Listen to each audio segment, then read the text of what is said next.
Had my microphone muted because I was using OBS to record YouTube capture last night. Smart, I know. That's better. Yes, I agree. Hi, everybody. Thank you for the resub, Armand, even if the message you sent along via text-to-speech with it probably could get me banned off Twitch. Just, putting that out there. But not that I don't disagree with it. I do also want to make that very clear. I 100% wholeheartedly support your comments. It's okay. It's fine. I mean, when this VOD eventually goes up to YouTube, I trimmed the VOD, like the start streaming and end streaming bits off the VODs anyway, so it's all good. No one's gonna notice. Though I am the same as everybody else. I do kind of want to know which of our many unelected prime ministers you're referring to. Like Maybot, that's obvious, but the see you next Tuesday, are you referring to Little Rishi, or are you referring to the condom full of custard that we had to put up with for far longer than was necessary? Ah, yes, okay. No, that makes sense. That does make sense, though it does kind of feel a little bit like the current one might end up outlasting him, unfortunately. Ugh. But yeah. Don't mind that, that's just the airbrush. I promise. Otherwise, I hope everyone's doing well. Yeah. It's been interesting. We've had a good time of things as of late. Richard can't be judged for his length until he's gone. Yes, he can, because he was completely unelected. And the Conservative Party electing him as their leader doesn't count. We, the people, had no say in him being foisted on us as Prime Minister, and we apparently have even less say in the fact that we're stuck with him until they call a general election, which won't be until they absolutely have to, which will either be May next year or within the next the next 6 months. It would be the next 6 months, but yeah, either May next year or within the next 4 goddamn weeks with how things are going at the moment. But anyway, less of the politicky talk. I've already had a bad enough day with regards to that sort of stuff, and people come here to chill out and paint miniatures. So that's what we're gonna do. We're here for the good vibes. And yeah, even I'm of the opinion of I kind of just want to forget about all that nonsense for one night and just get some paint onto some plastic. And yeah, we'll have a good time doing it, definitely. So, yeah, apologies for the late start. If you've been in my Discord, someone say good vibes. Hey. Apologies for the late start if you've been in my Discord and saw the announcement that I'm going to start streaming earlier. But also, apologies for the early start if you're everyone else who expects me to be streaming at 8. So, yeah. That's how I roll, by not pleasing anybody. And if you're curious as well about the serial killer style backdrop, it's because I'm going to be doing some airbrushing in a bit. And I kind of don't want to get overspray on any of my stuff because, F it. I can still use my airbrush at the desk. It's just have to be very careful that I'm not going to get paint everywhere.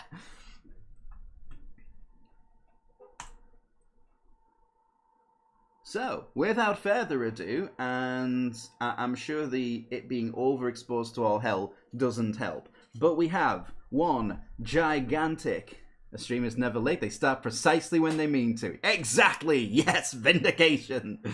Gandalf couldn't have put it better himself. So yes, we do have ourselves a very massive Tyranid that I primed white literally 10 minutes before we went live.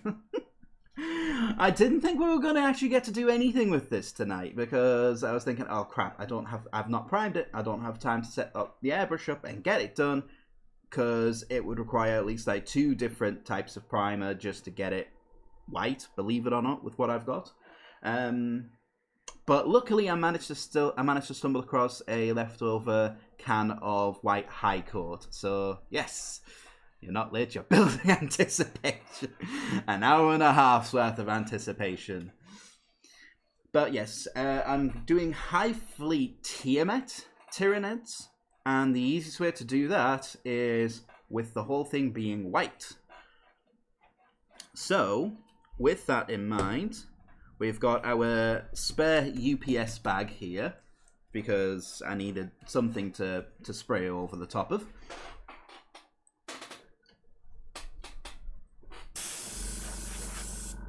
We have our airbrush. No, it's not a cult. It's an organized religion. We're very powerful, and there's a lot of us followers. Thank you for the gifted sub. That's greatly appreciated. Shit, a real cult? Well, genuinely, that means a lot. Thank you so much. Right, we've got our thinners. I've got some water, and I'm actually going to be blasting contrast paint through this, so I'm probably actually not really going to need any of that. So. Actually, yeah, I probably will still use a little bit of thinners just to dilute it down a bit.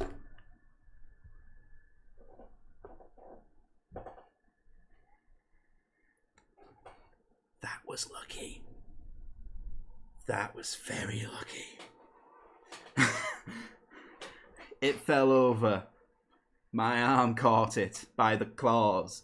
It was, yeah, that could have ended badly. We almost had no model to paint up on stream there. But yes, I'm still going to dilute it with a little bit of thinners. If only just because it'll make the contrast paint go a lot further. But I'm hoping to buy some more in the next couple of days anyway, because we're going to be taking a trip to our local game store soon. But, yeah, this at least saves me from having to, because I'm going to need a lot of Aethermatic Blue. I don't have a lot of Aethermatic Blue for this.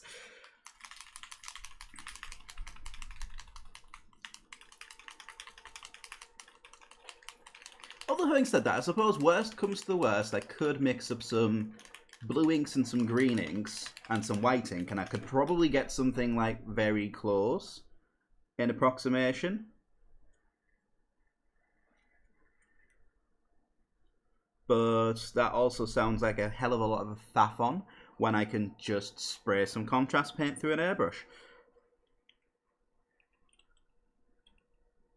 Especially considering it's worked so well for all my other nids.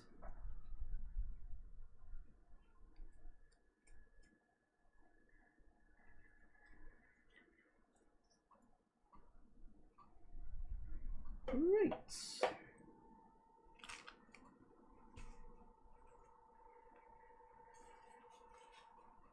There we go. We're just going to gurgle all that together.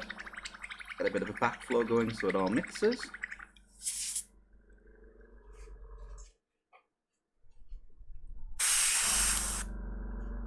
Okay, and this is what I'm a little concerned about. That could be a bit too thin.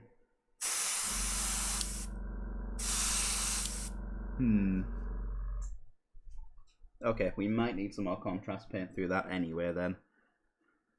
I think the flow improver's thinned it down a bit too much.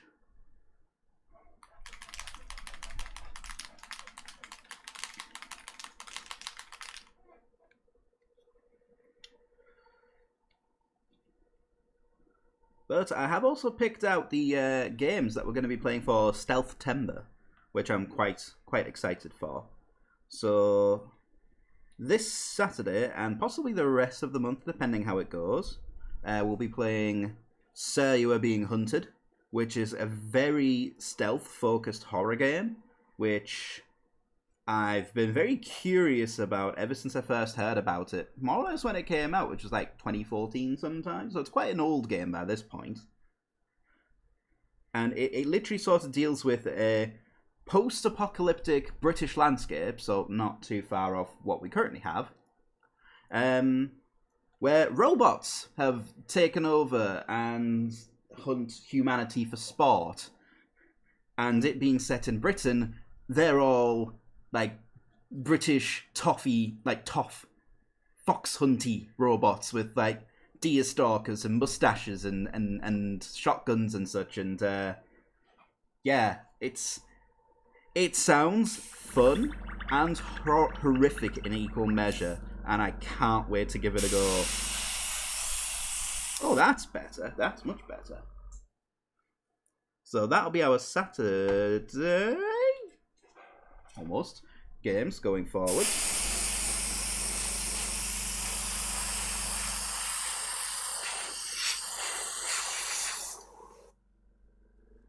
Sounds like the VOD will be a laugh to enjoy. Oh yeah, definitely.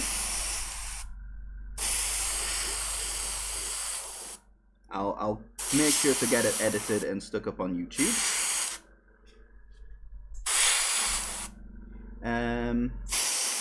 Sundays, we're gonna sort of hop between a couple of different games. Some of which might end up actually being a long-running series that I do end up playing and recording for the sake of YouTube.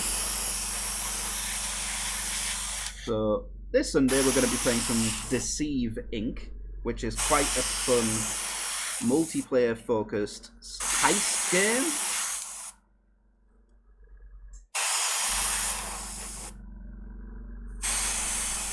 And then after that we're going to try and work through the Thief games, because they're some of my favourite games of all time and definitely fit the bill.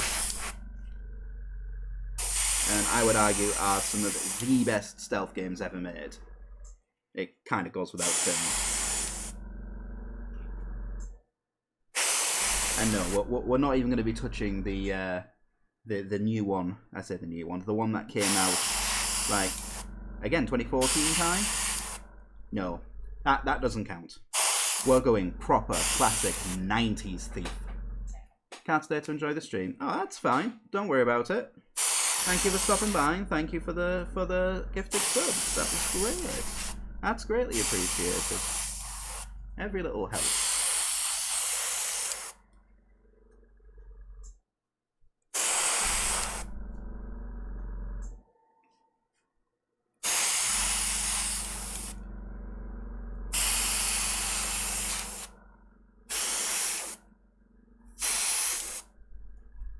So you have a good rest of your evening. I'll probably catch up with you later.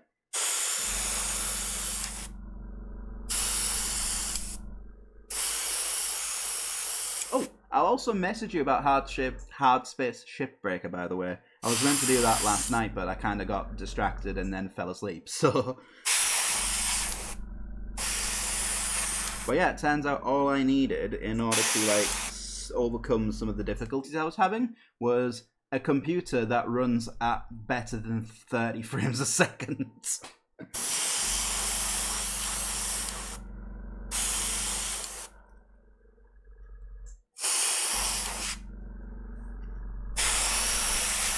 Right, so context's sake for anyone else who hasn't really had any reference or doesn't really understand any reference there, Hard Space Shipbreaker is basically a very relaxing, calm space salvage simulator, and a bloody good one at that. Like, the graphics are fantastic, it's a beautiful game, really relaxing gameplay loop.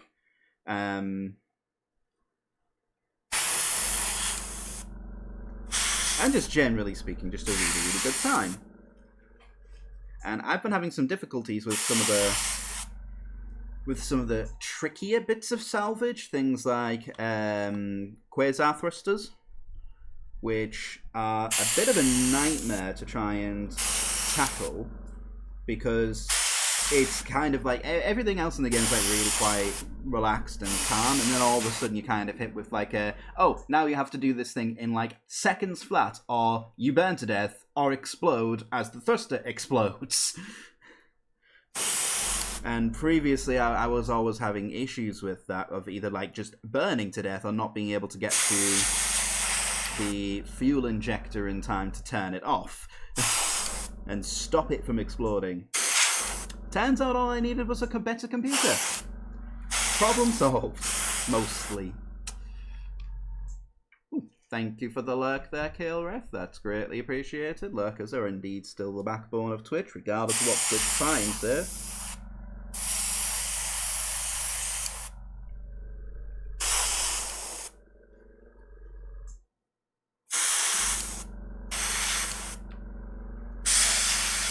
Also going to do the tentacle bits on the bottom, so that way it still kind of matches in with the rest of the Hive Fleet colour scheme.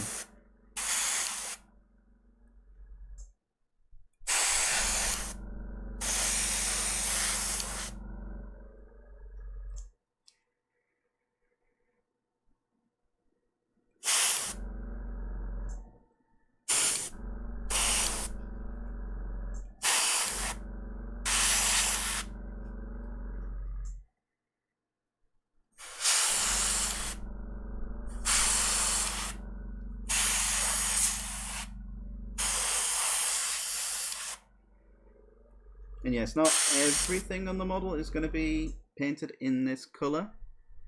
Actually, I kind of like them like this because it looks like a ghost. Ghost nids. Ooh, that kind of needs to be a thing.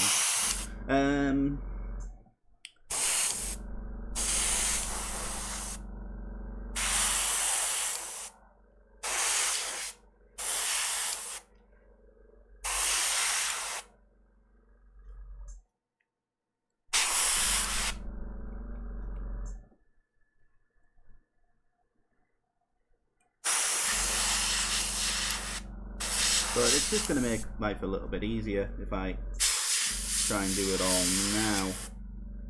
Oh, grr. Literally don't have enough to do the tentacles. Okay. That seems like it should be an easy fix, because it's just going to be a little bit more Aethematic Blue. Just a tiny touch more.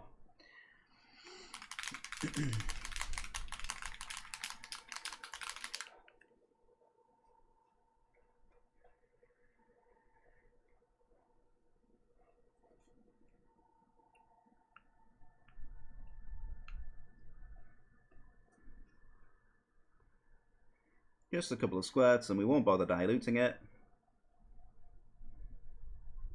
It's literally just to do the tendrils on the back. All 2 of them. I'm not the biggest fan of them, but I also can't be bothered to take them off. And actually, I'm kind of warming up to them being there.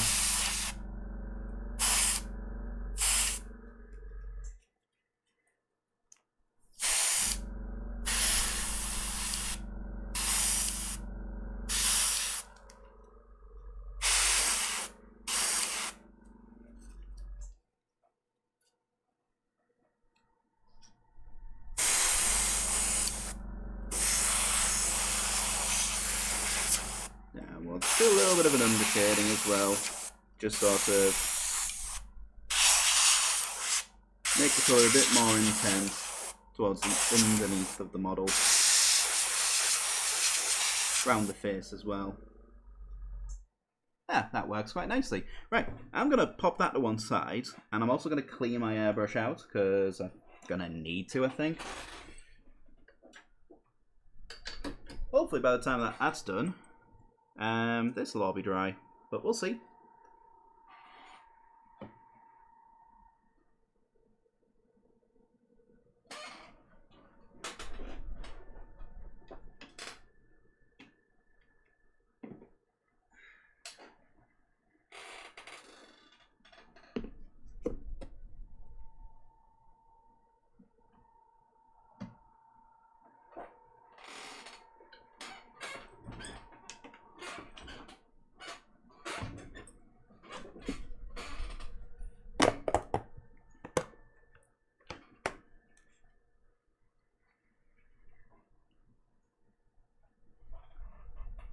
The Forbidden Baja Blast.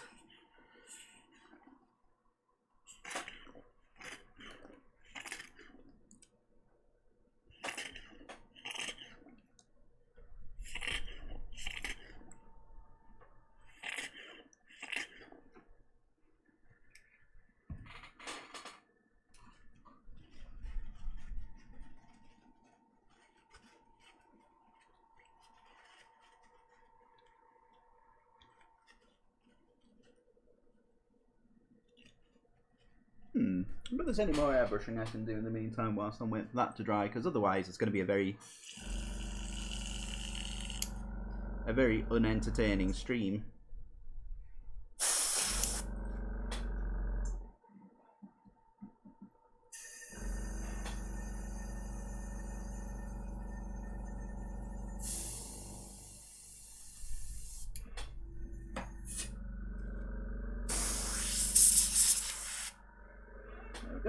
Nice and clean.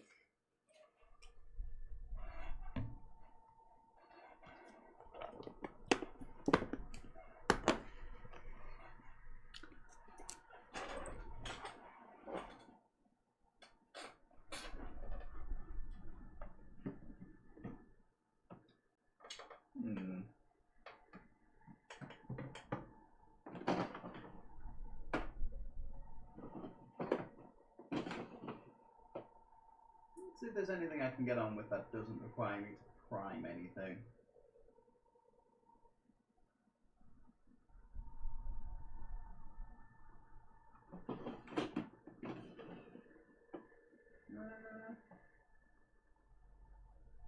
Unfortunately, not really.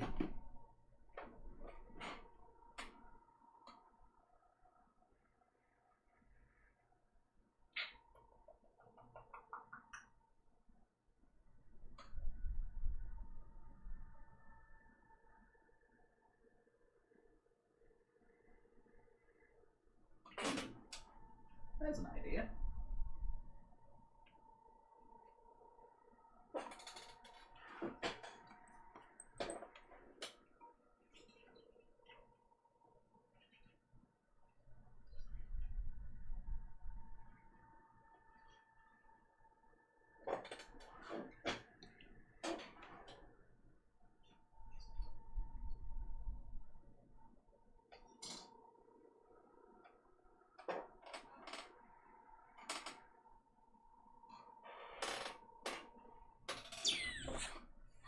Yeah, everything else would need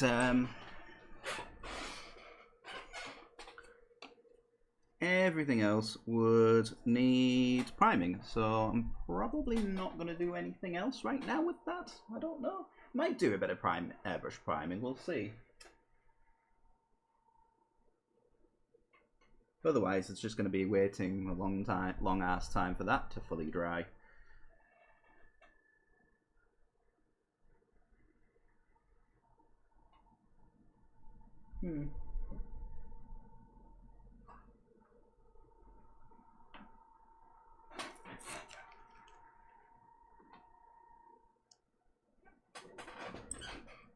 Okay, let's do some zenithal priming. Why not?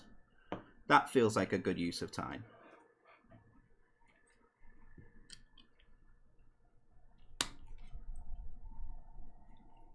So I got some ideas for these. You know, at long last, I actually decided to come up with an idea for the Stormcast that I got out of the Underworld base set.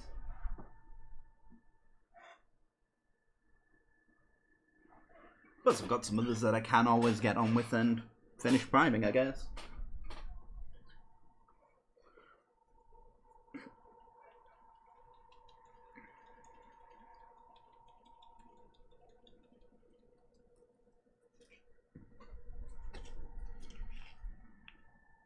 Luckily, I've still got like 2 jars of this stuff, so I don't need to dilute this down. This will go quite far.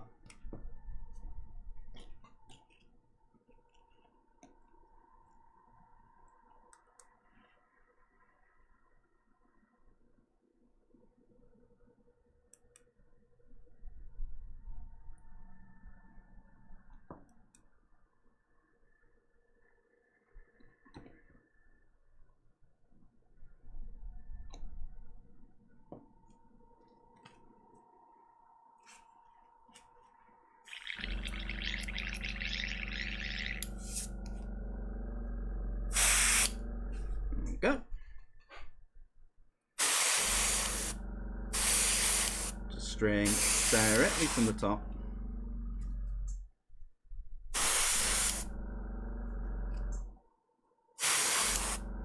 The whole point of a zenithal highlight is to highlight it as if the light source is literally at the very top, right above the miniature. So as if there's somewhere at its zenith in the sky.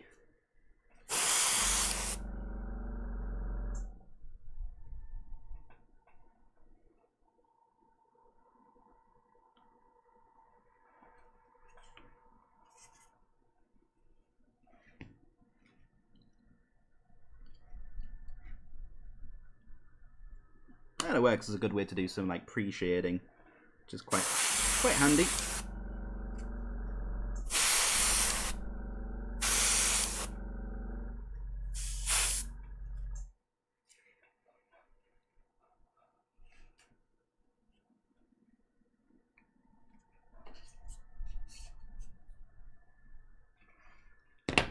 Yeah. Let's try that again.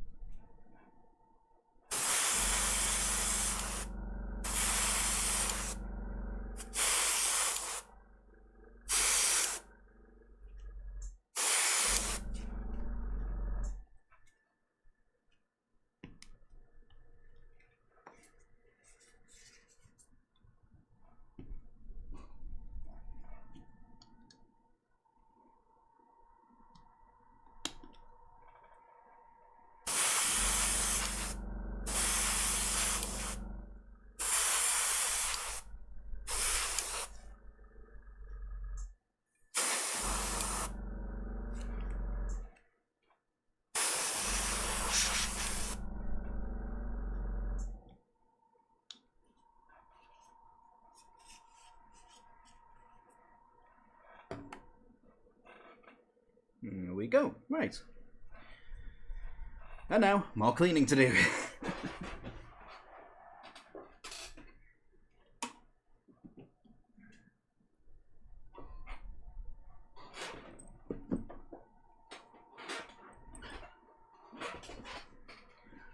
I swear, getting an airbrush, you spend more time cleaning out the airbrush than you do actually using the damn thing. Still 100% worth it, like.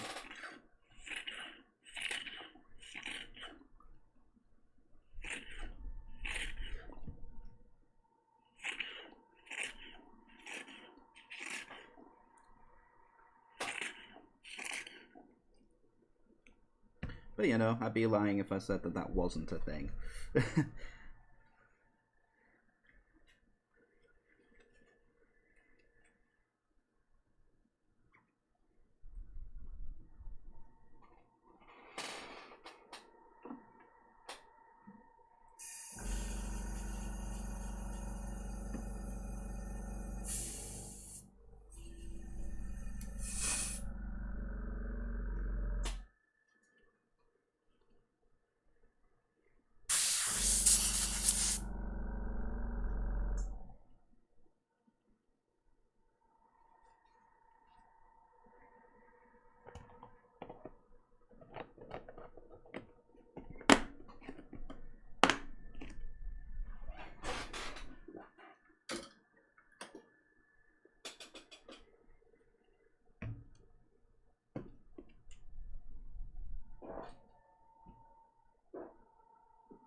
I think that's done a fantastic job of keeping my workspace clean.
Right, we can get the rest of everything set up now.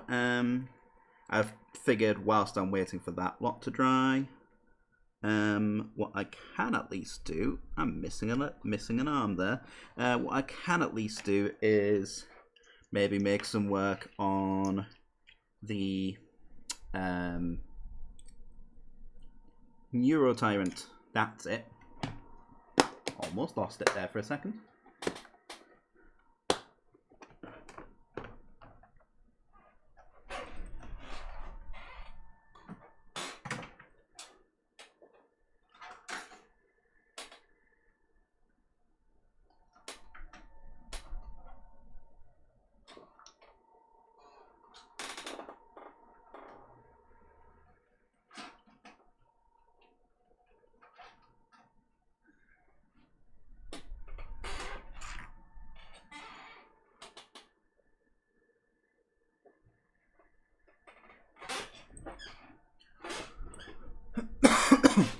Tell you what, Neurotyrant and Psychophage, keeping theme with Massive Mondays and all that.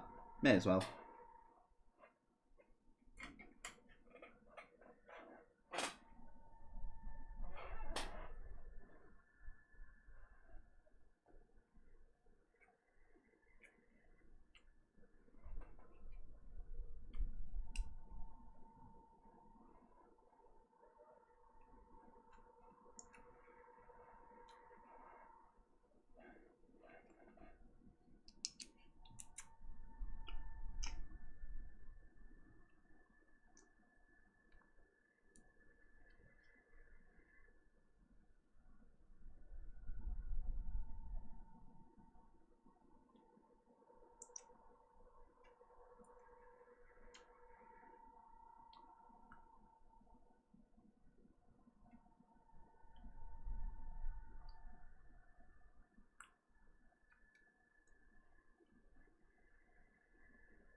Right.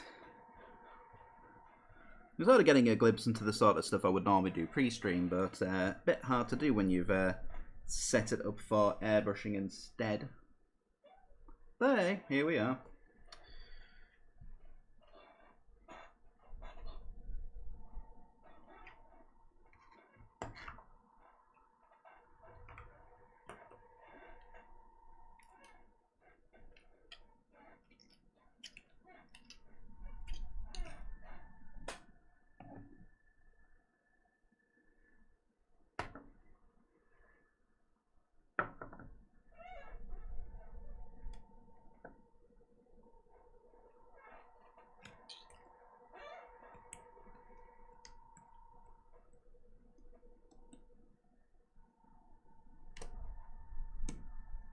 Oh, okay. Here I was thinking I might be able to get away with that, but I'm guessing that's just too big. Yeah, okay, that's not going to stretch far enough. Right, new plan.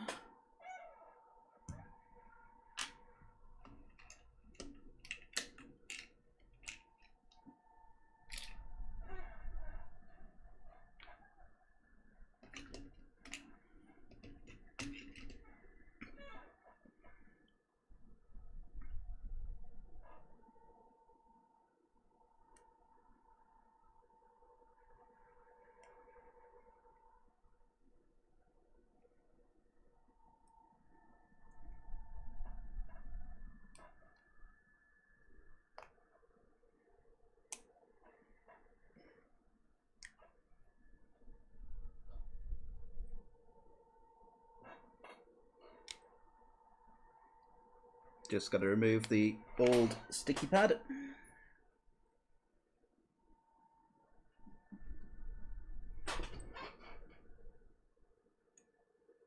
Now we'll get a new one on.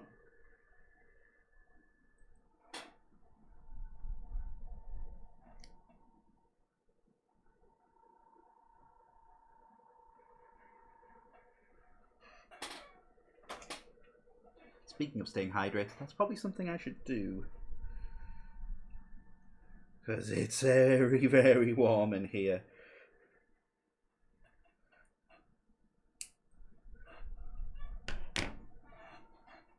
It's supposed to be raining all week, and all I can think is good. For once. Fucking good. We need it. It's way too warm.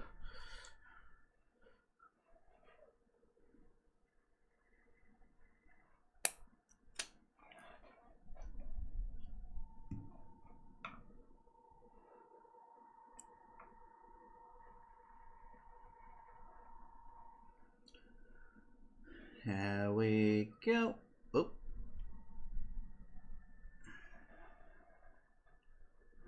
Right.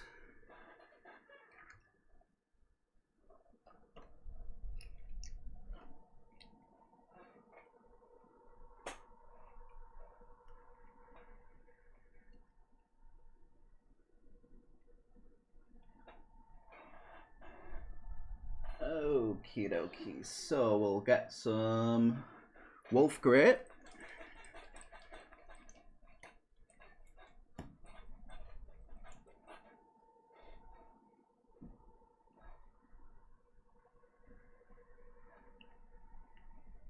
And we'll start by applying a bit of a dry brush of this.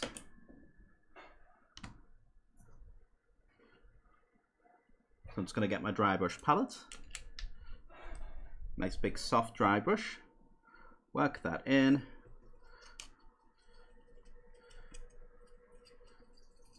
I want to take most of that off while still keeping it relatively moist so that the blend is nice and smooth.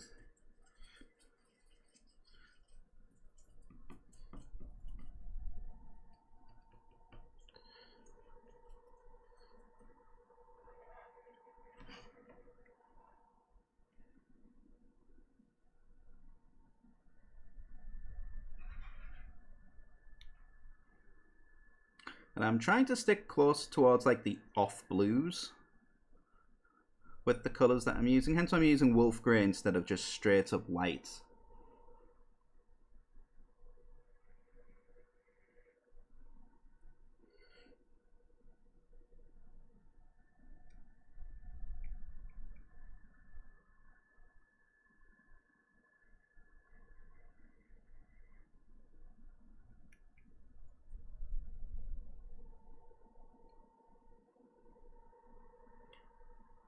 Just got to be careful because this really doesn't want to stay on that connection point very well at all.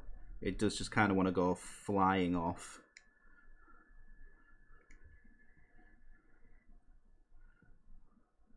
Which I suppose you could say is kind of in keeping with the theme of them, but at the same time, it's not the most useful thing in the world. Not when all I'm trying to do is just paint it nicely.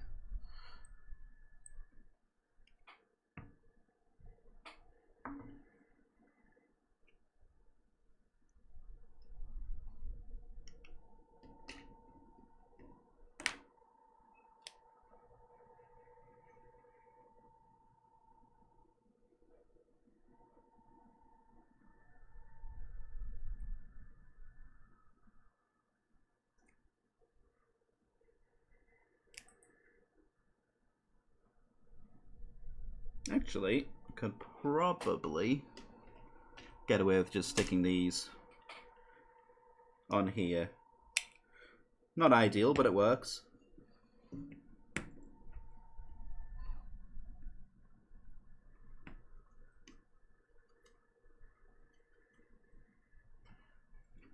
So we'll do the same with the tentacly bits on the neuraloids.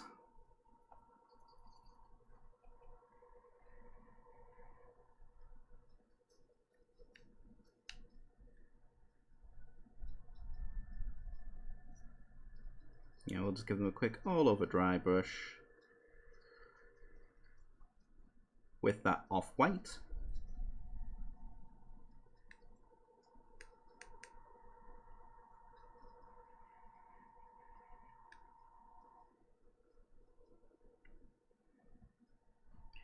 And in terms of highlighting, what we'll probably do as well is we'll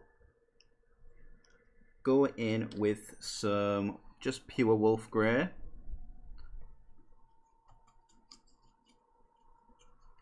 Maybe we're mixed with a tiny bit of white just to brighten it up a little bit further.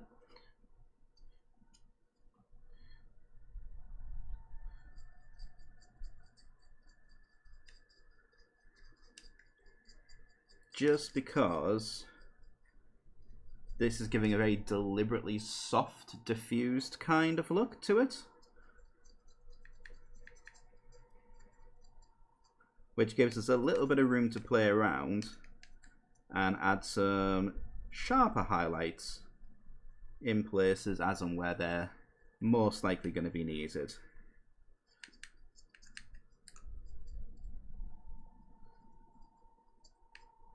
Just let some of that pale turquoise show through.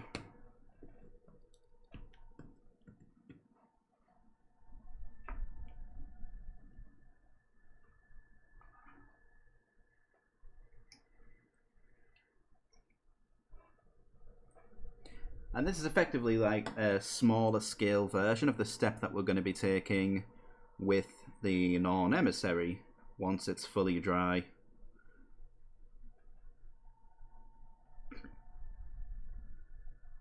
Well, that's kind of the key, is it needs to be as dry as possible before we go any further with it. Because if we were to try and do this whilst that contrast paint's still wet, it'll just sort of blend into one and smear. Just not really the effect we want.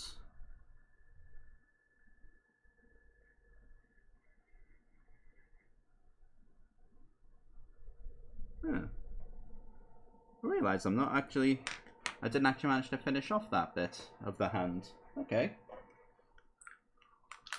Quickly sort that out. We'll just have a little doop, a little dot of Aethermatic blue on the palette there.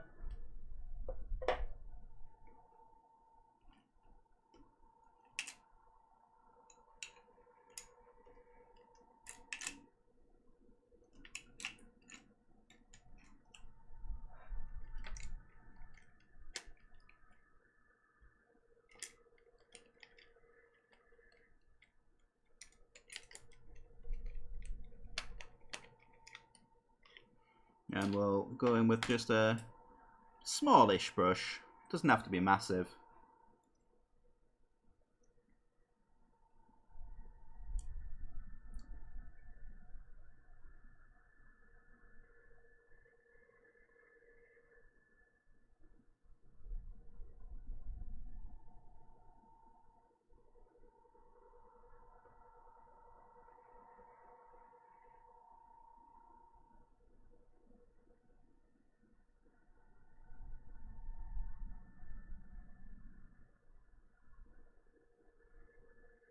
And there we are, that just finishes that up.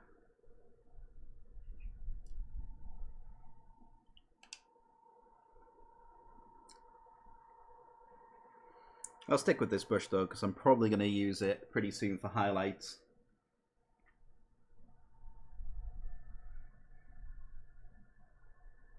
Oh, there's the other arm. Okay, I thought I'd lost that.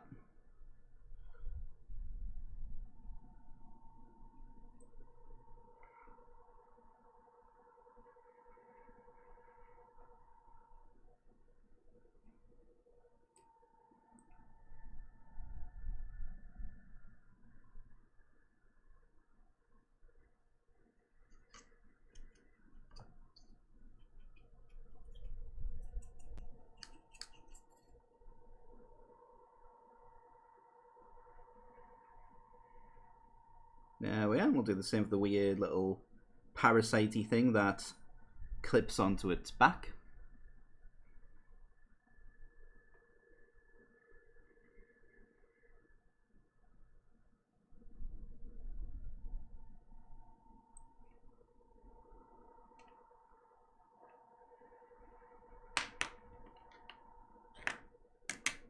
We'll just get a bit more of the wolf grey out.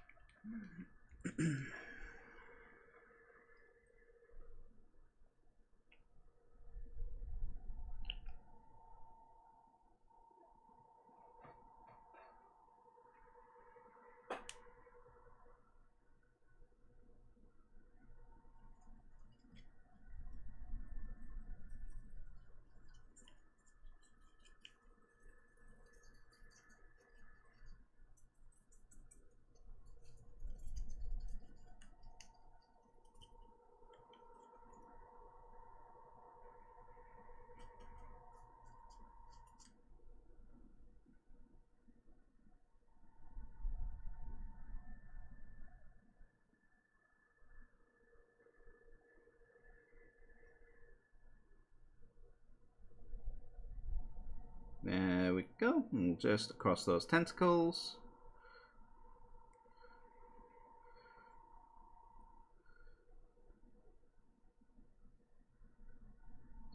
Again, just pulls that colour closer towards the off-white that you'd see on the skin on Hive Fleet Tiamat Tyranids.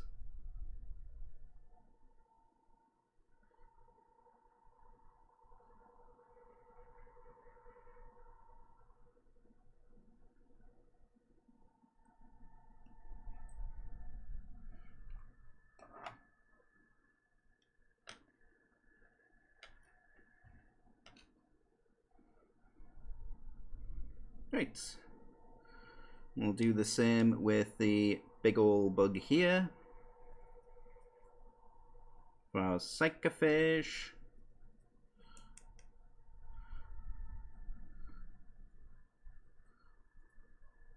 Starting with the bottom and we'll work our way up. Stash across.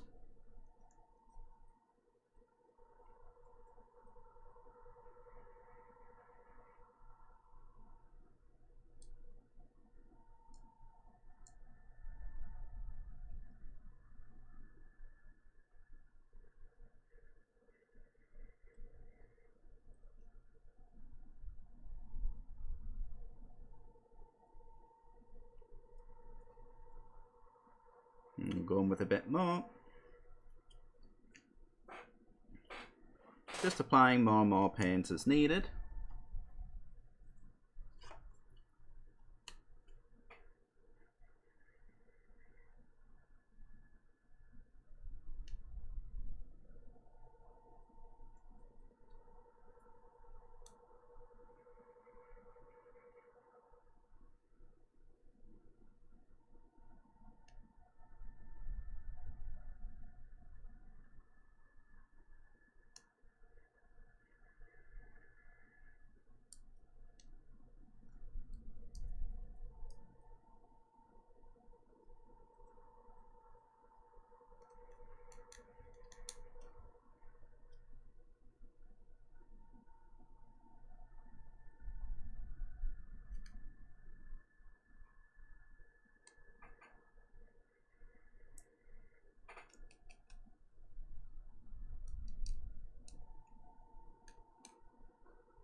There we are. Just for the sake of doing some quick value sketching, it's going to run some of this over the carapace on the Psychophage here.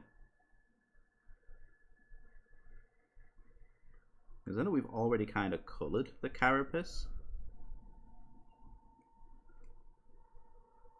in the approximate colour that I was going to use for it. But if we at least get this done, this gives us a good idea as to like where to place certain highlights on some of those areas, which is going to be very valuable for the next couple of steps.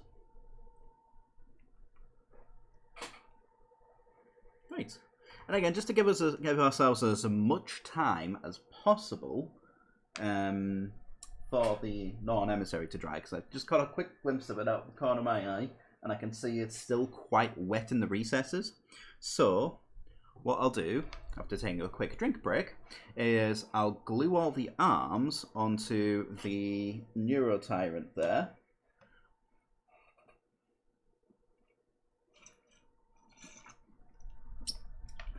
and see.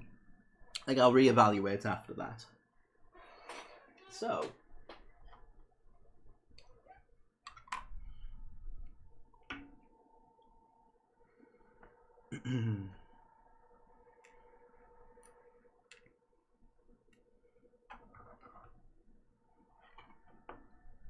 Oh, hang on a sec. Nah, I can't do that. Can't do that yet. Reason being is it's going to be very difficult to get this piece back onto the Neurotyrant once the arms are in place. We're actually going to need to glue those arms on last.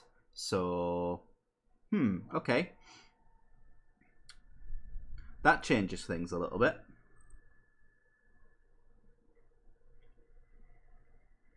Okay, what we'll do instead then is we'll just crack on with a little bit of layering and highlighting and go from there.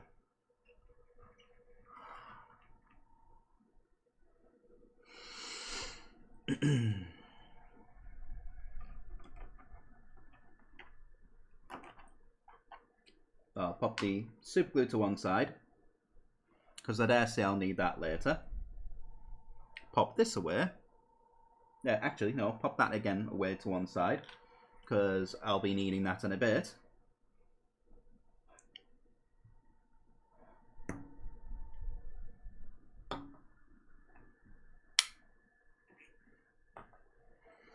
And what we'll do is we'll go ahead, we'll make a start on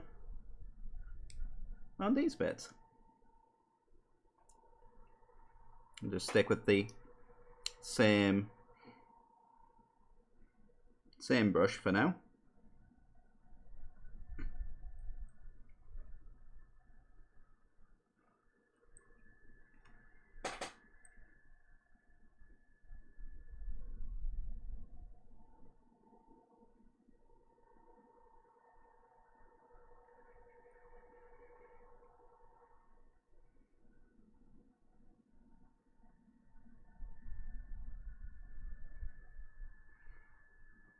There we are, just sort of like a general rule of thumb.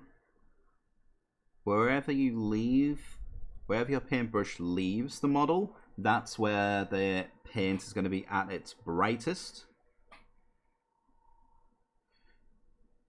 So when doing curved highlights like this, you switch it back and forth and make sure that you end somewhere in the middle. That makes your midpoint, that makes your middle of the curve the brightest.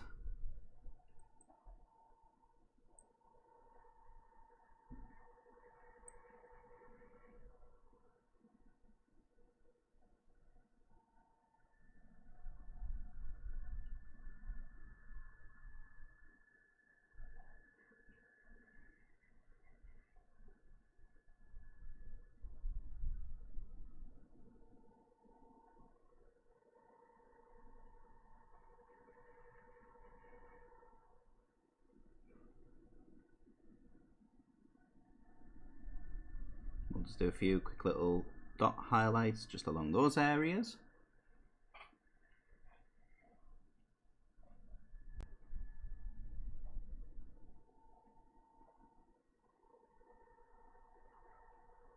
And we'll just very briefly pick out some of these raised areas around the ribs.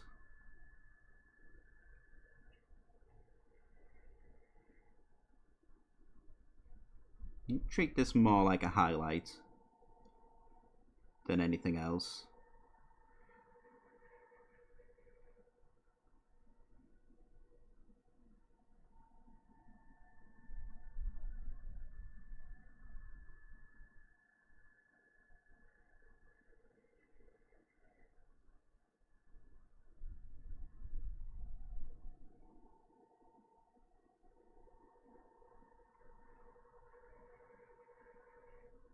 There we go.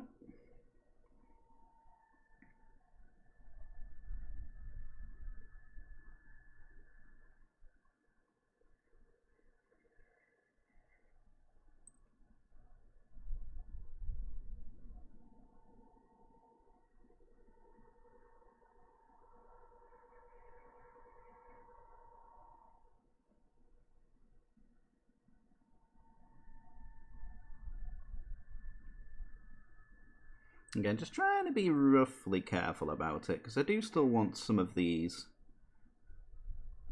I do still want some of the detail to show underneath here.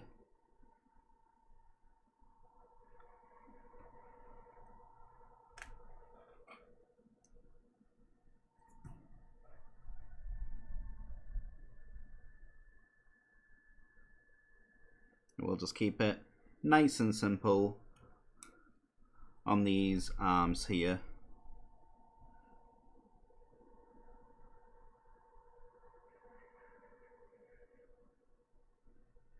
Doesn't have to be too detailed, too exact, or anything of the like.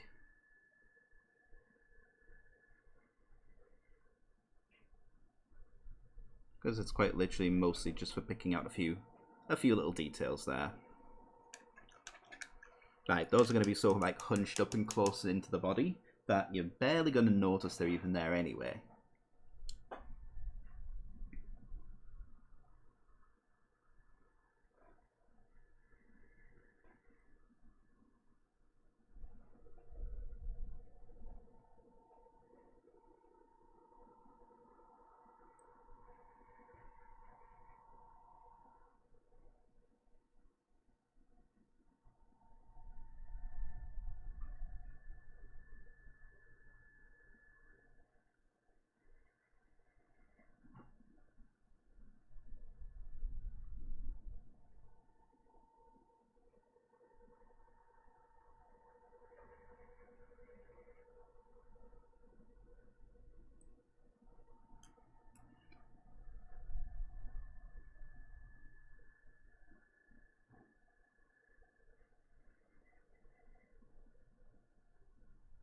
There we are.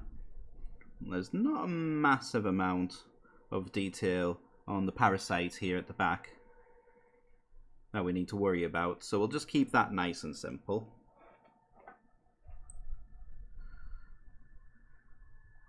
We'll focus most of our layering and highlighting to just these tentacles here, and it's mostly just going to be catching the tops of the curves where they would just catch the light, just like so.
There we go.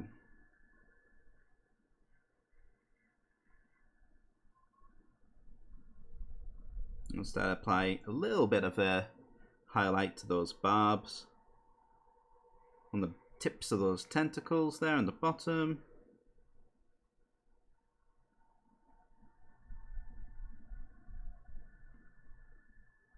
There we go.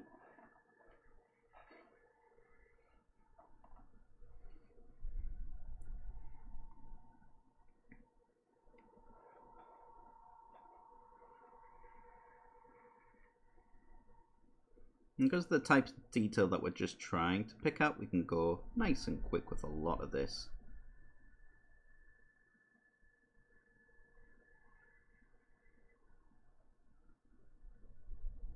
Arguably, the Psychophagia is going to have a lot more to work with, just by sheer virtue of its size, but also kind of the complexity of it.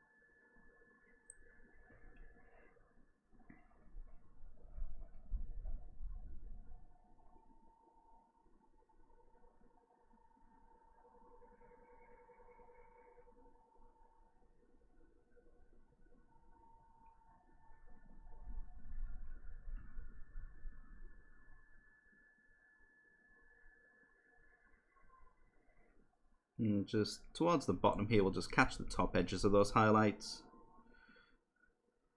You just get the impression that a lot of this is sitting in shadow.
There we go.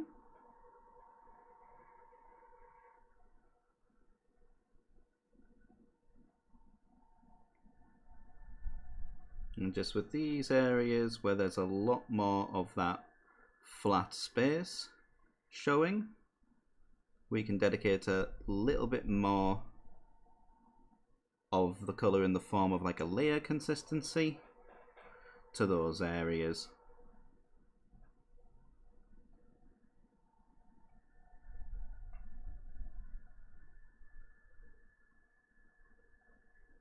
Again, just trying to keep this colour to the raised areas wherever possible. So we keep a lot of that pale blue showing in the recesses.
There we go. And we'll bring some of that colour up towards the middle, just so that it meets up there.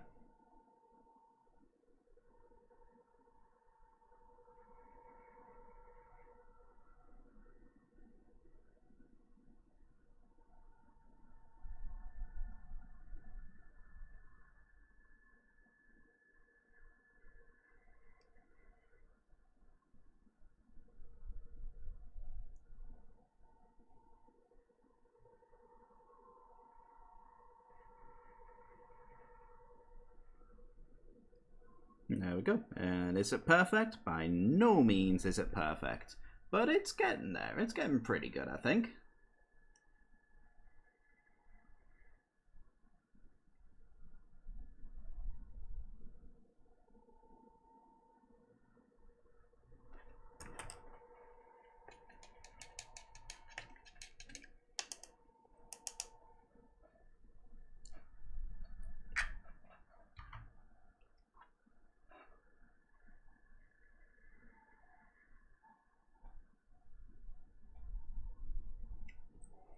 And we'll just quickly do these Neuraloids here as well.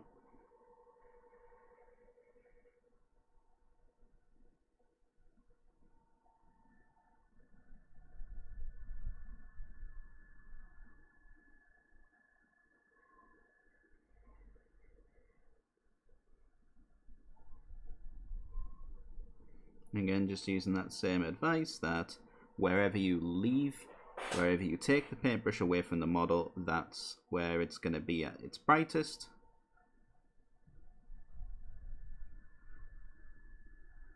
So you just deal accordingly if you want it to have a bit of a nice blend to it, without it being just such a harsh transition from one colour to the other.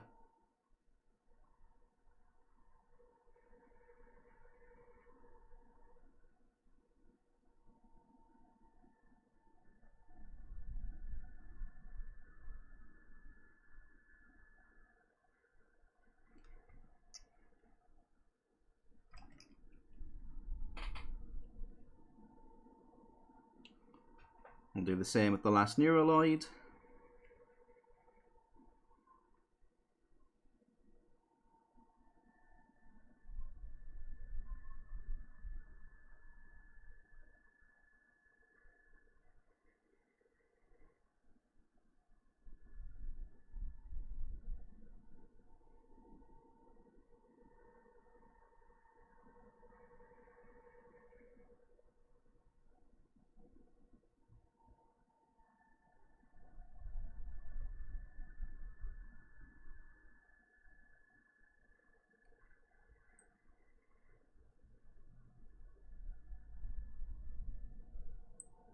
There we go. That just brings it back into the right colour.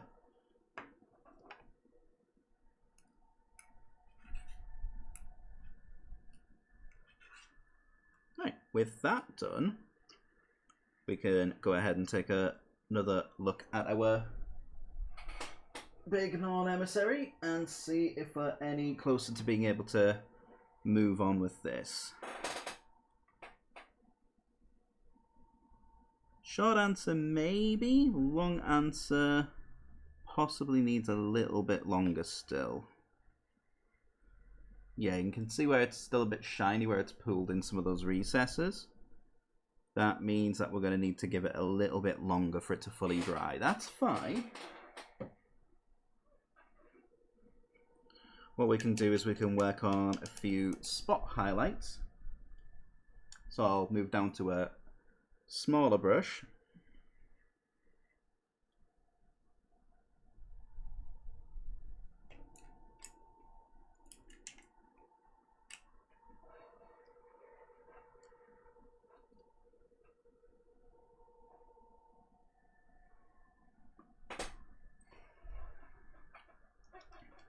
We'll just add in a little bit of white to our Wolf Grey, just to brighten it up that little bit extra for our spot highlights.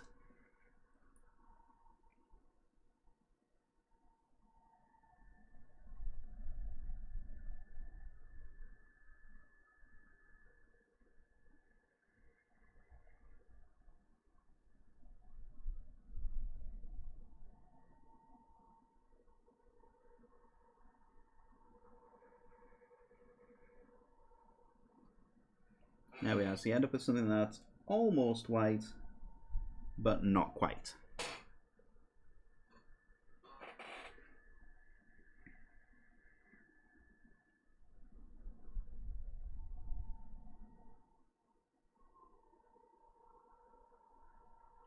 And we'll literally just use this for sort of the sharpest areas. So like the boniest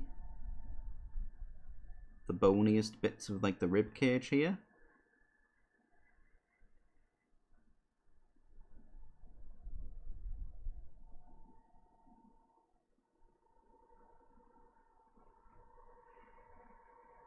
And this is also like a highlight process we have a bit more control over as well, which is quite nice. Not something I would do on like my baseline Tyranids. Like if I was batch painting a lot, I probably wouldn't go this far. In fact, I haven't gone this far on the others.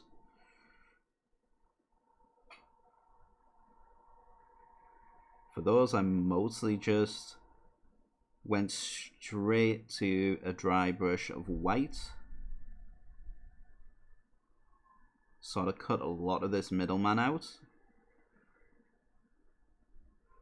But for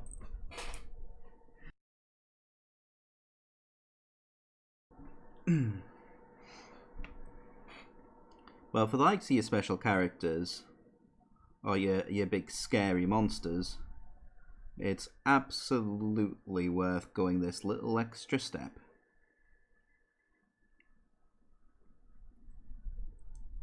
Just makes them stand out a little bit more and gives them that extra little touch of character.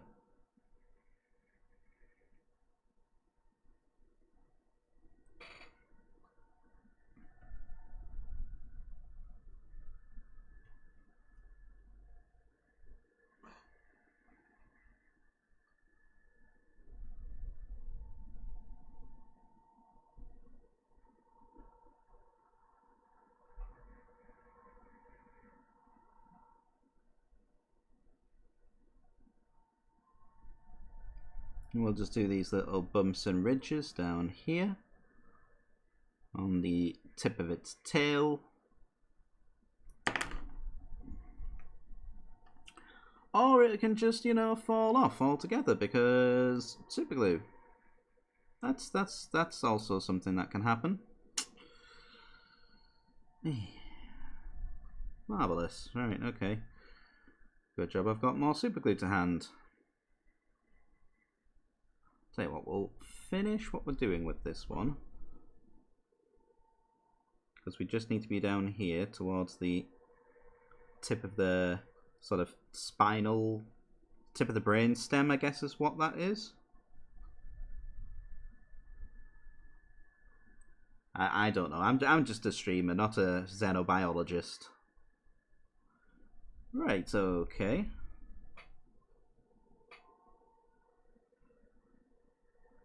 I know, I've had you all fooled this entire time.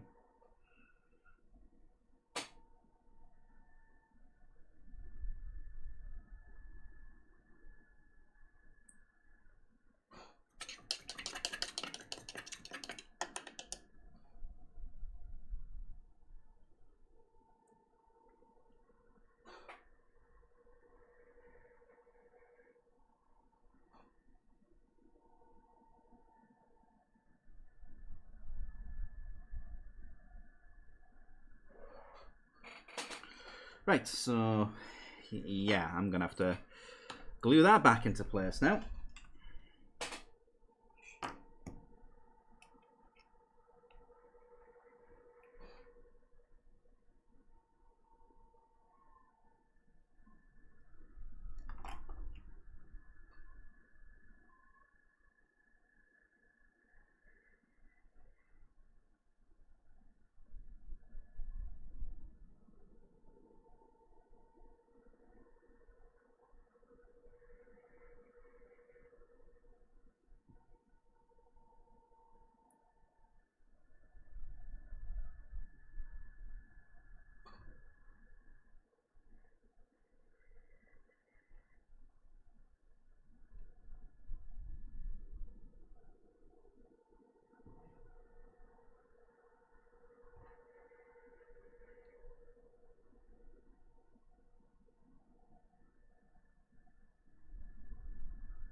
Now, if this keeps doing this, I might just end up reprinting this model and starting from scratch. I know Ember has had quite a bit of good luck printing it all off in one piece. And I do kind of wish I'd done that now, because it also makes painting it easier. But hey-ho, this is purely self-inflicted, so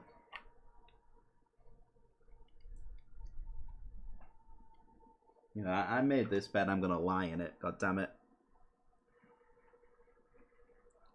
Right.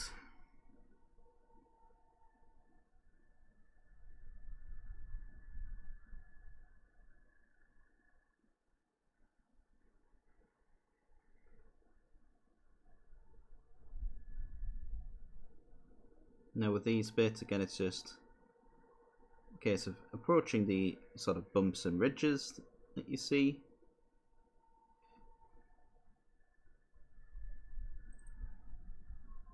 More so than anything else. And just the very tips of these claws here.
And what I'm going to do with this, because there's some big blank white patches up there,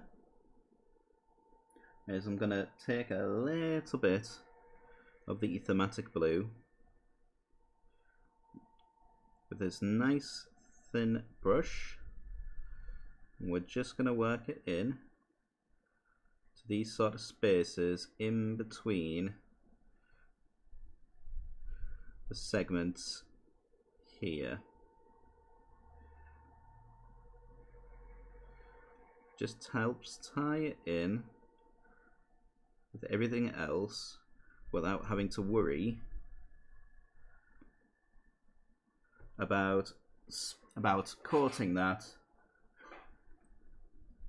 in the contrast paint and then having to start all over again with like the dry brushing, layering and highlighting on that area. Just keeps it all very self-contained. That still help breaking up a lot of that colour.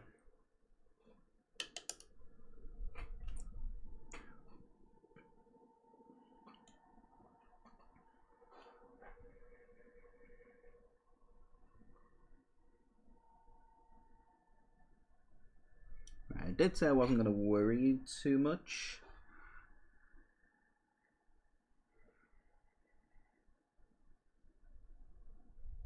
About these arms, so we're just going to do some very quick dot highlights just on the knuckles.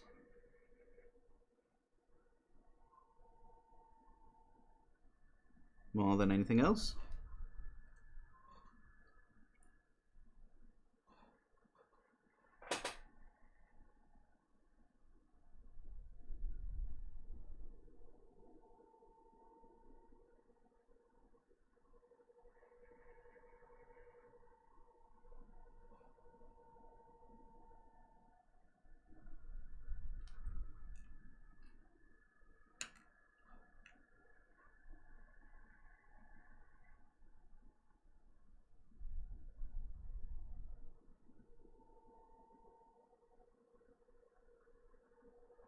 And again, just keeping it nice and simple. No need to overcomplicate this particular step. Again, especially on areas that aren't going to be the main focus of the model.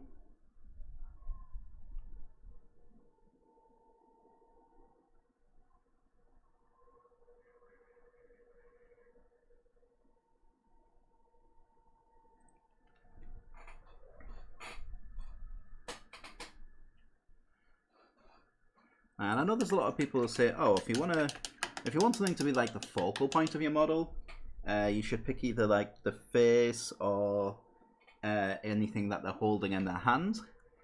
Well, this model kind of defies all of that because, like, it has a face, sort of. It's not by any stretch of the imagination the main focus of it, but it has it. And its hands are tiny. And again, by no means the main thing that you're meant to pay attention to on it. So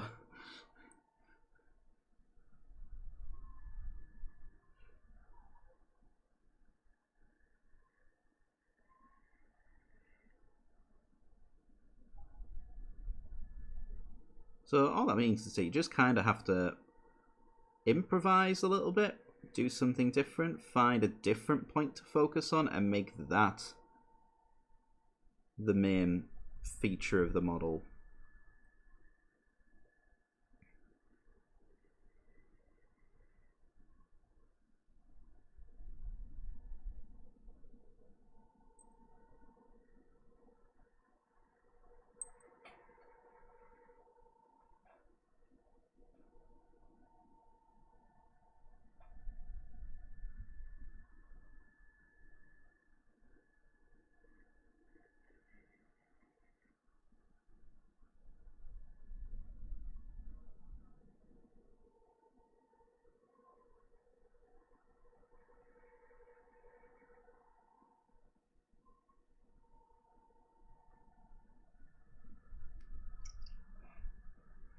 There we are. And for daft, tiny little things like these neuraloids,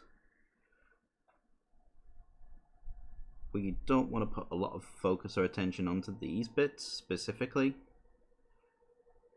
So just gotta keep it nice and simple.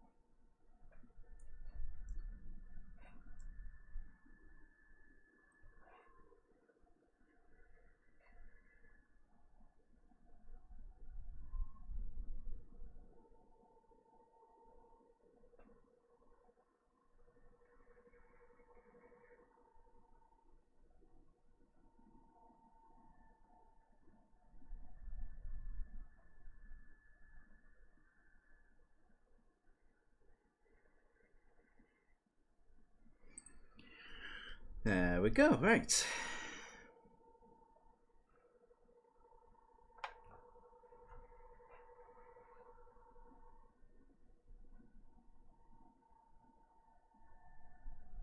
Psychophage should theoretically be a little bit easier because, again, we're just picking out the sharpest points on all of our highlighted areas.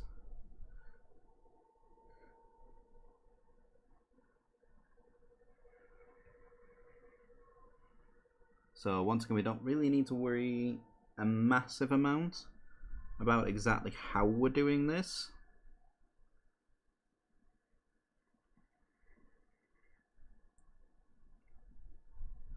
And arguably, the simpler we can get away with it, the better.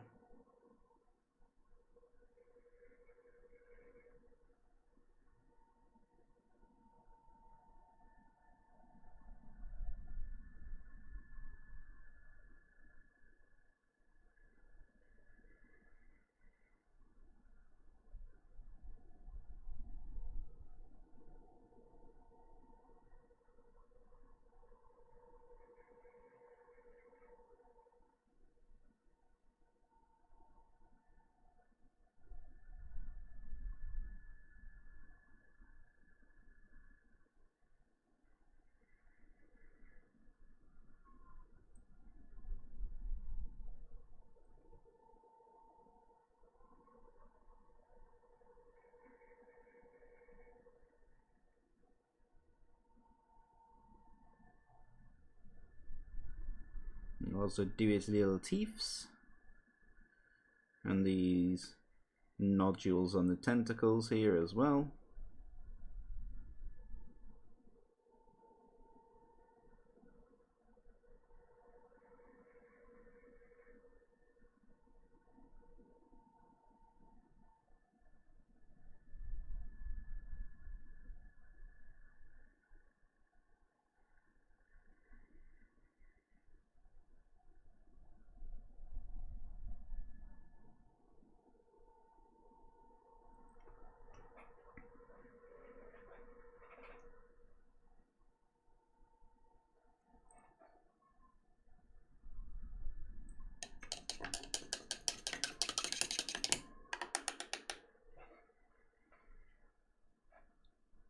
And again, this is a step that we can do nice and simply.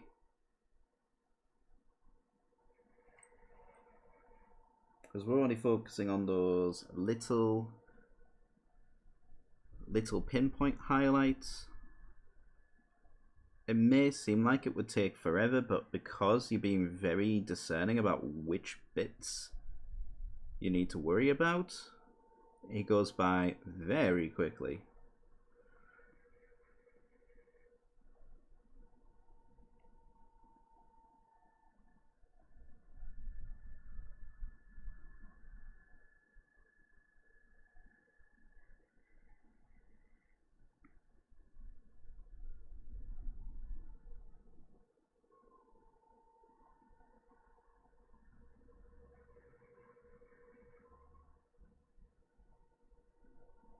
And again, the key is to just not stress yourself out about the areas of the model that aren't going to be seen.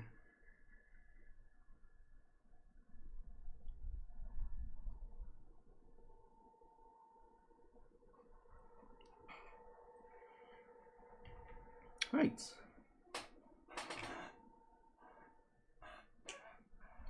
Where does that leave us with this then?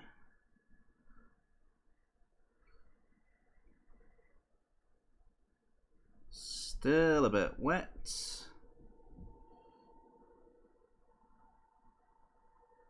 For the most part, though, we should be okay. I think the areas that are still quite wet are areas that will dry out by the time we get to the rest of the model, or are areas that we aren't going to be dry brushing white.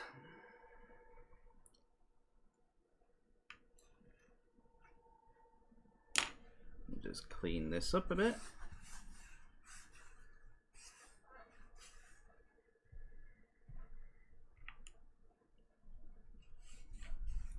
Don't need any sloppy paint water everywhere.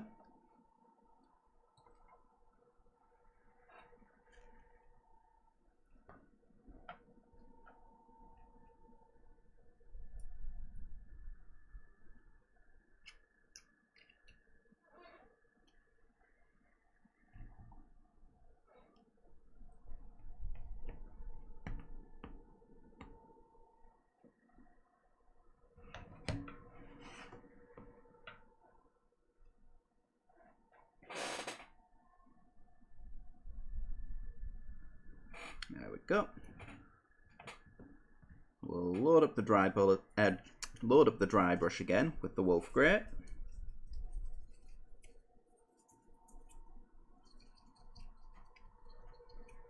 Now, we're probably going to need to dip into this a good couple of times because there's a lot of space to cover on this model.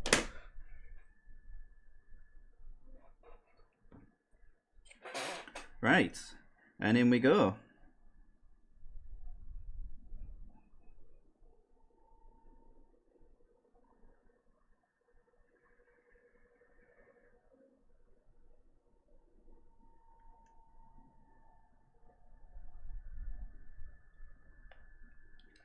Hive Fleet Tiamat non-emissary underway.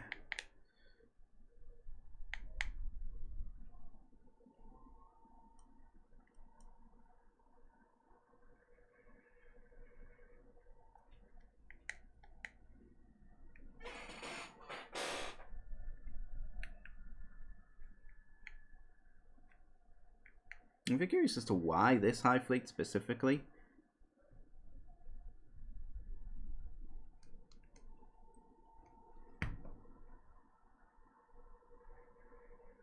It's just down to, they're the one that interests me the most, or one of the ones that interest me the most.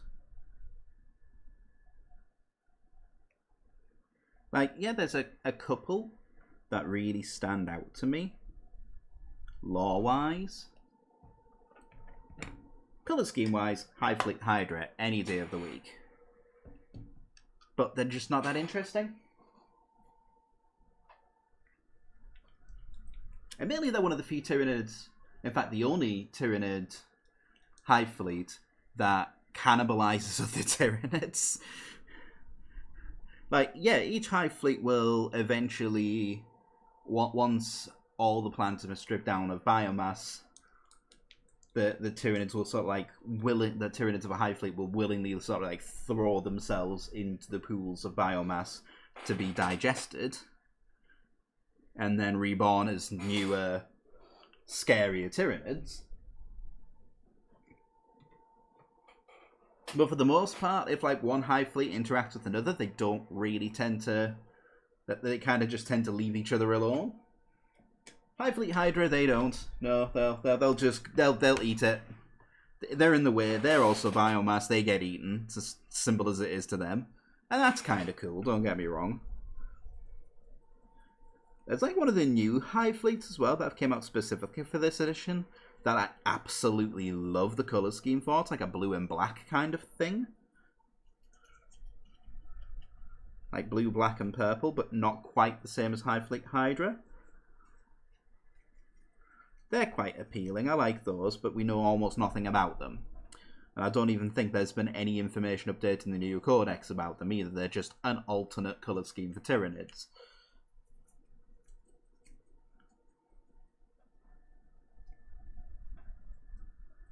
Though I'd probably have to have a look into them, actually. I'm not super sure.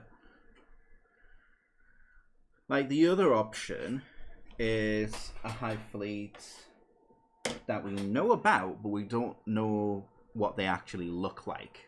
And that's Hive Fleet Naga. How would we know about them? Like, what's their whole deal and what makes them so impressive and sets them apart from all the others? Well, they just so happen to be the Hive Fleet that spawned one of the most interesting, unique characters for Tyranids that G-dubs have been utter cowards about and haven't bothered to release a mini for, and that would be the Doom of Malantai. Which may or may not be something I've acquired a 3D print file for, and may end up actually doing some content around. Probably won't be on stream though. It'll actually be something that'll get posted to Twitch. To YouTube, I imagine. So that's an idea I've got in the works. But I have also found a way to create a color scheme for it using some very fun little tricks that I don't think anyone else has really thought of trying. That's kind of why I want to make a video about it. So I could have done my Tyranids in that entire colour scheme, but again, decided against it. Instead of kind of going for the other one that, like, there's a colour scheme that I really like, which is this, but they also have interesting lore as well. Like, to the point where they're arguably some of the first Tyranids the Imperium of Man have ever came across are the Hive Fleet Tiamat ones.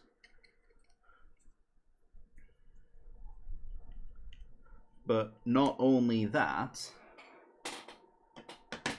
they're completely different from all the other Hive Fleets. Whereas the other Hive Fleets, they strip a world of its resources, of its biomass, and then fuck off and go do that again to a different planet.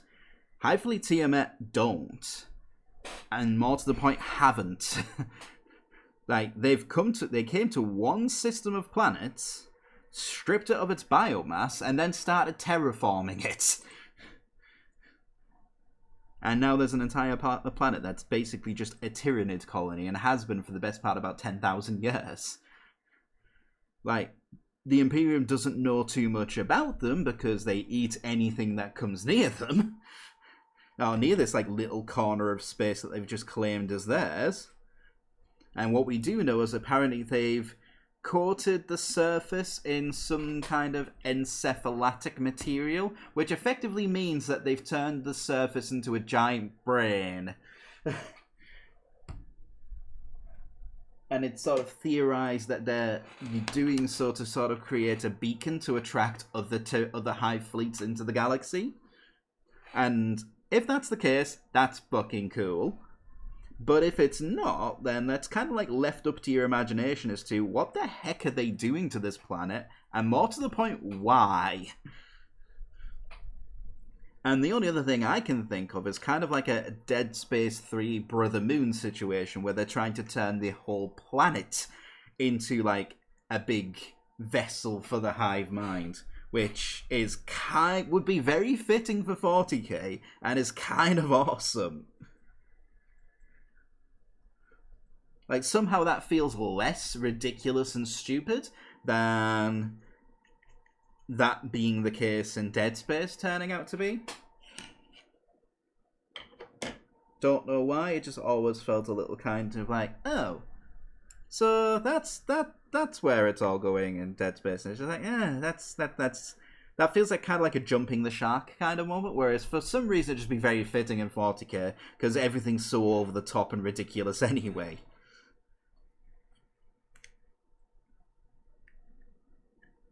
And it would, to be honest with you, it would stand to reason why a hive fleet would just stick around in our galaxy for over 10,000 years without actually trying to make an attempt to invade the rest of it.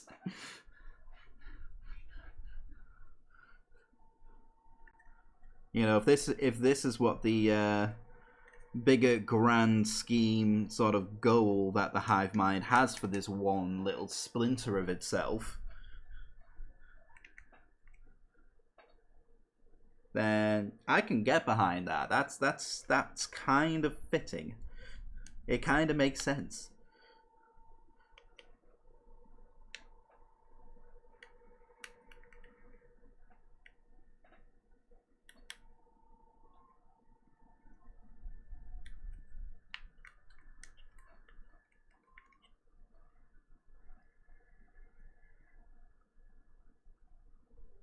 Yeah, we might have to do a lot more layering with this one, because though this is taking to the dry brushing very well, which is kind of understandable because it's all like big bumpy knobbly sharp textures and such, like there's a ton of texture here,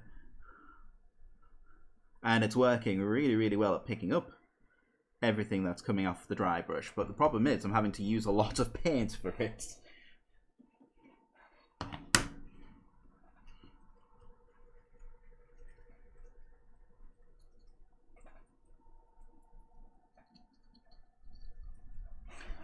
I will, however, have to call the stream short soon because we do have something we need to do before 9 o'clock.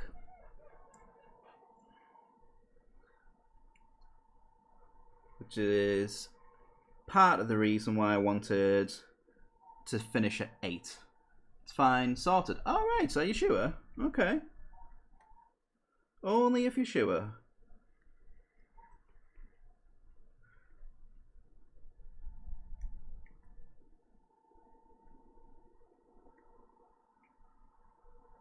Okie dokie.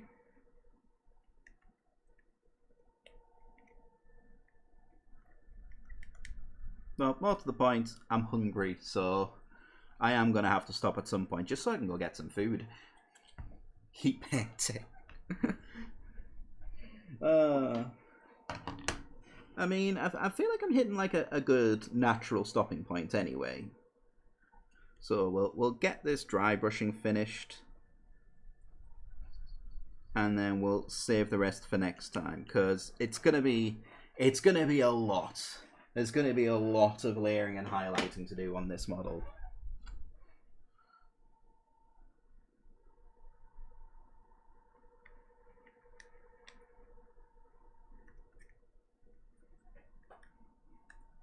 like once again, it's another example of G-Dubs making a model that has an insane amount of detail, which is cool because it has an insane amount of detail, but it's also really fucking annoying because oh my god, there's so much detail.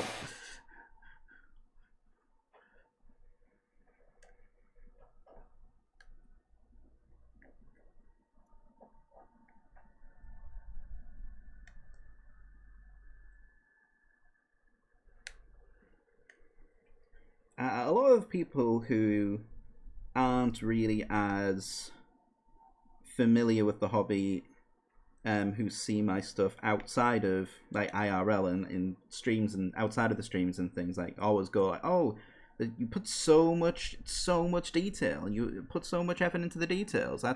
How do you manage it? And the diplomatic answer is always patience. The real answer is just sheer stubbornness. Sheer bloody minded stubbornness.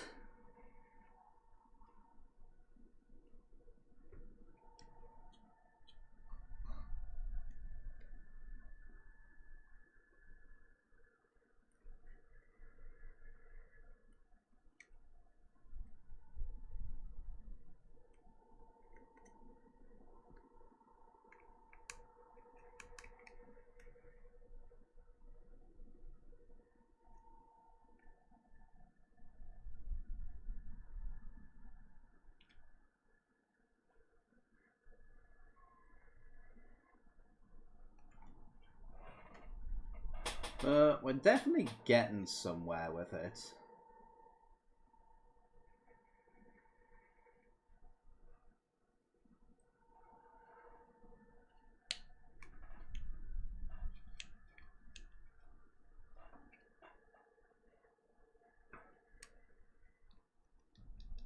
Yeah, if I didn't keep knocking the camera with it, though.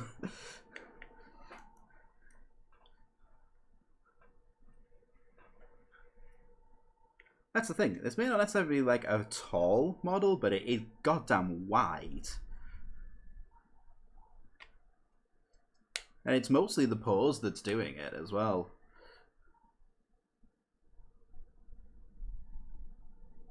Like at least 80% of this model's deal is its pose. Hey, Kyle! Oh, thank you. Thank you for the raid. Kyle Cheese! Oh, I've missed you. Hope you're doing well, lovely.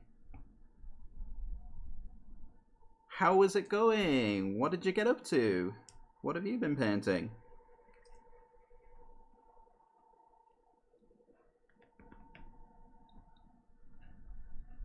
And welcome in, Raiders. I am Sophie.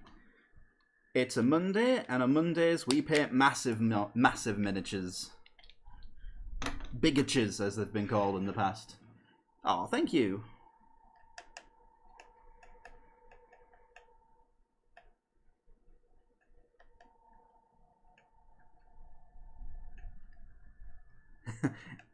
Massive miniature Monday.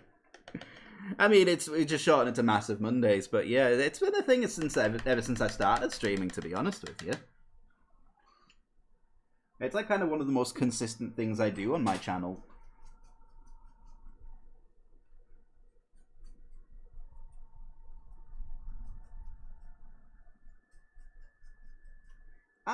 I'm doing okay. I've had a bit of a rough day today and did a lot of adulting, but it was all necessary. So yeah, it's just been nice to just chill out with some painting.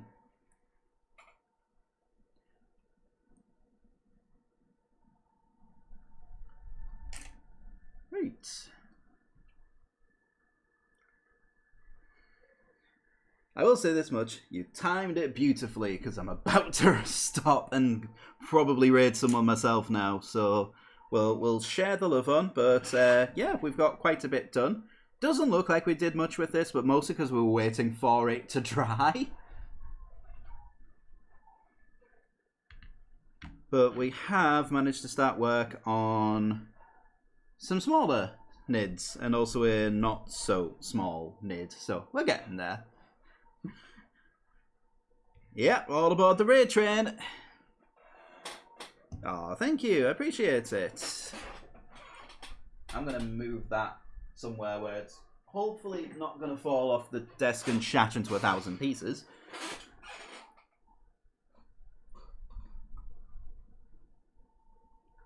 You painted Dio? Dio? As in Ronnie James Dio? What? Oh, the diorama.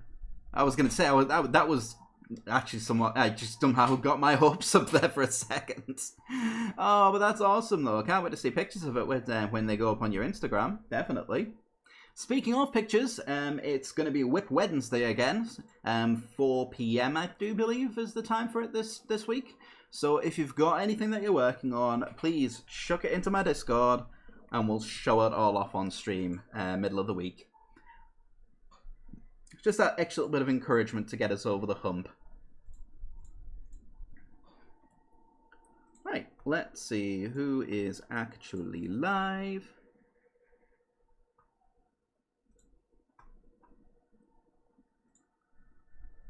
Ooh, Hut Armories is on. I love his stuff. He's absolutely fantastic. And he's not been long streaming himself, actually. Oh, sorry, they, she. Yikes. I feel bad about that. Never mind. I didn't realise they were trans as well. That's awesome. All the more reason to go their direction.